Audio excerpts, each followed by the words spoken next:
Good morning, everyone. This is just a short video going over the arrangements for trial exams that begin next week for both micro and macro.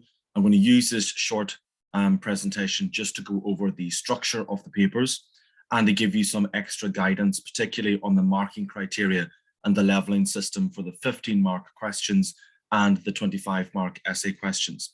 Just a reminder, you will know this already, that paper 1 is always the micro paper, and that will always appear first on the trial exam timetable.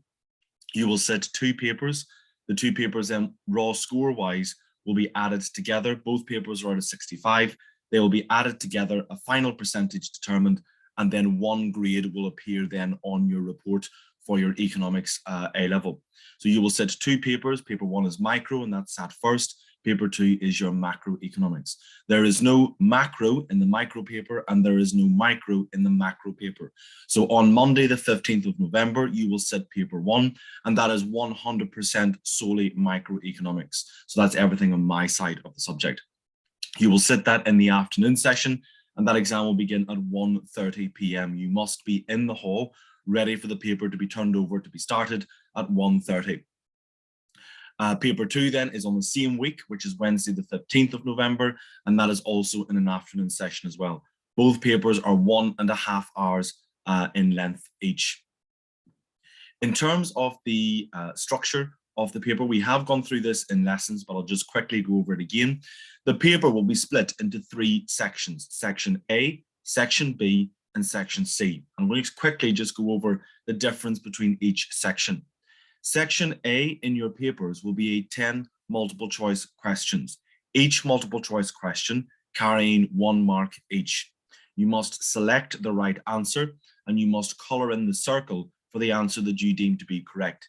There is an explanation at the top of the multiple choice questions to indicate what you should do if you think that you've selected the wrong answer and you wish to change your mind. So please make sure and follow that correctly. You do not tick the box, you must color it in. With your multiple choice questions, some of them are slightly more trickier than others. Some of them are more worded than others.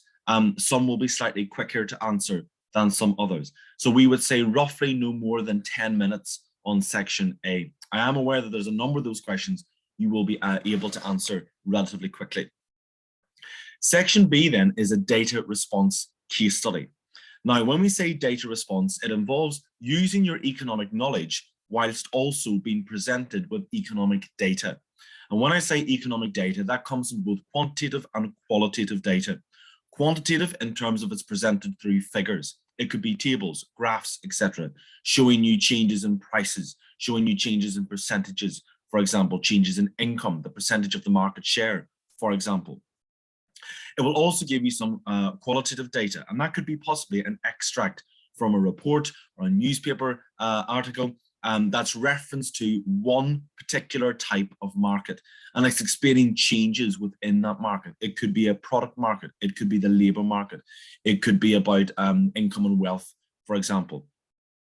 So the data response is made up of 3 extracts, extracts A, B, and C, or figures 1, 2, and 3, as it's sometimes referred to as.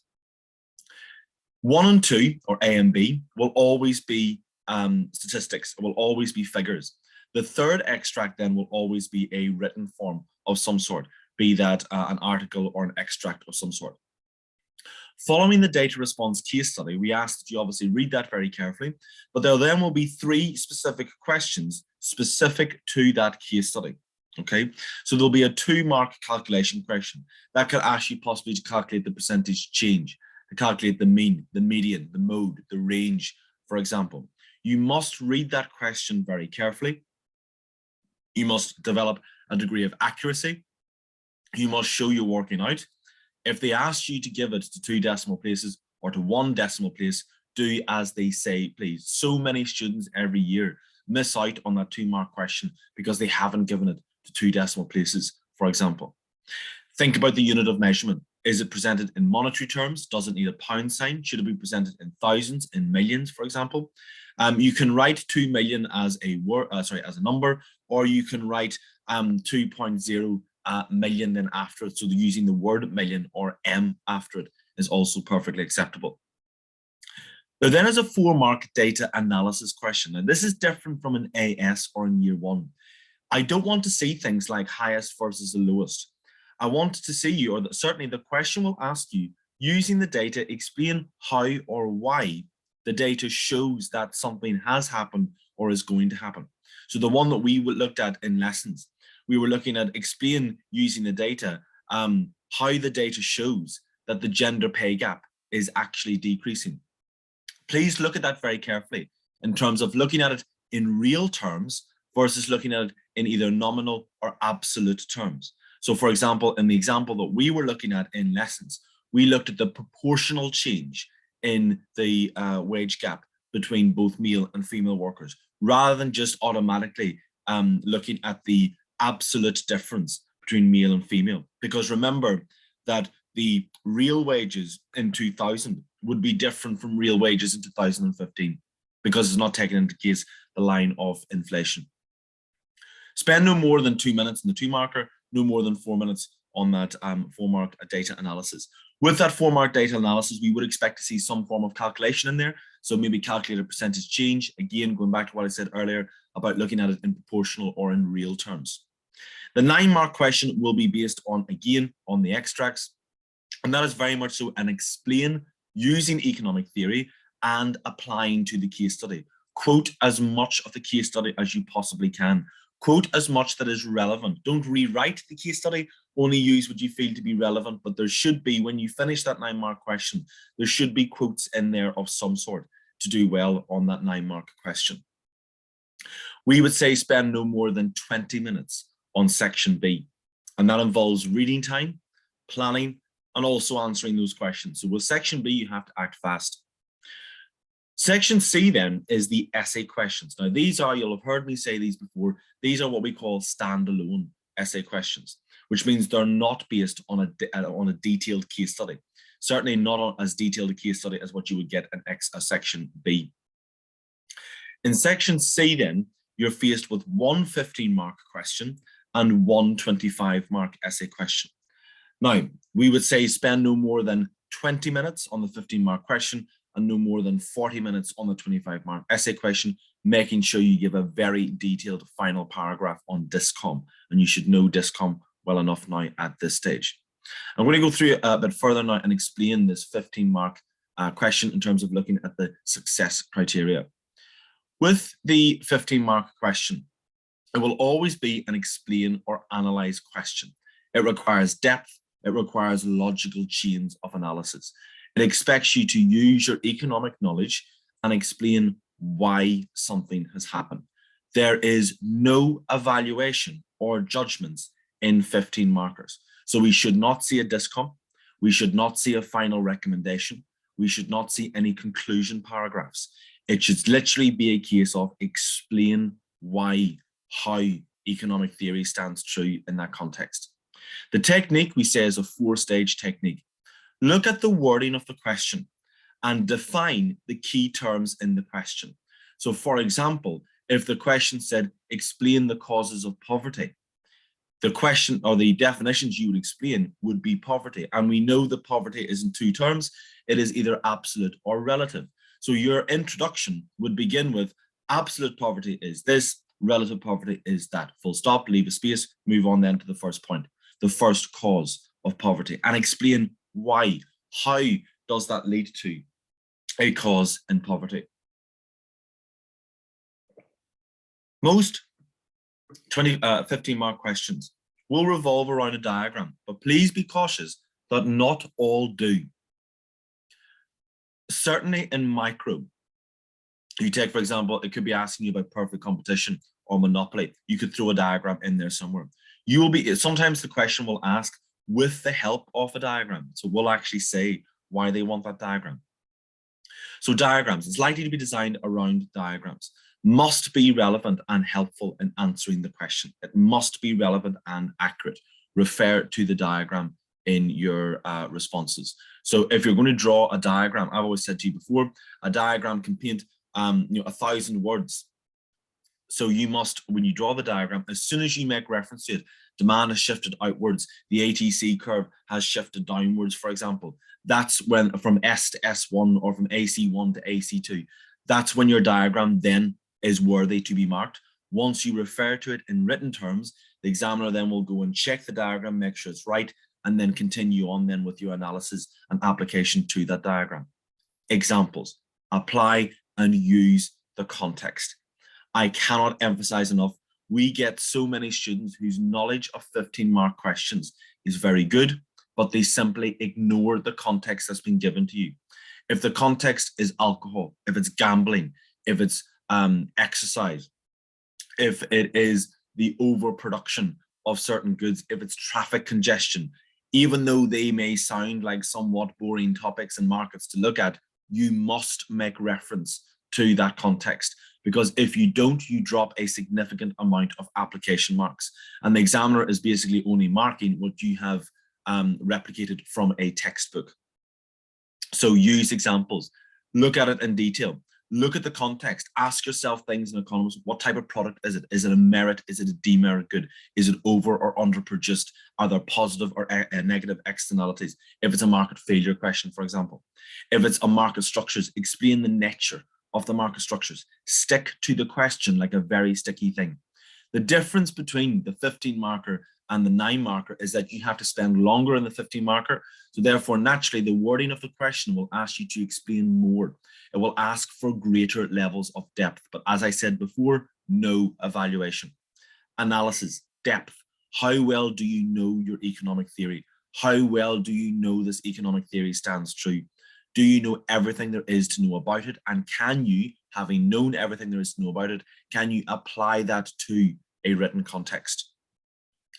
It may require 2 or 3 points. It depends on the depth required. So for example, if you were asked a question on what are the causes of poverty, there are more than 2 causes. So you could give up to a maximum of 3 points.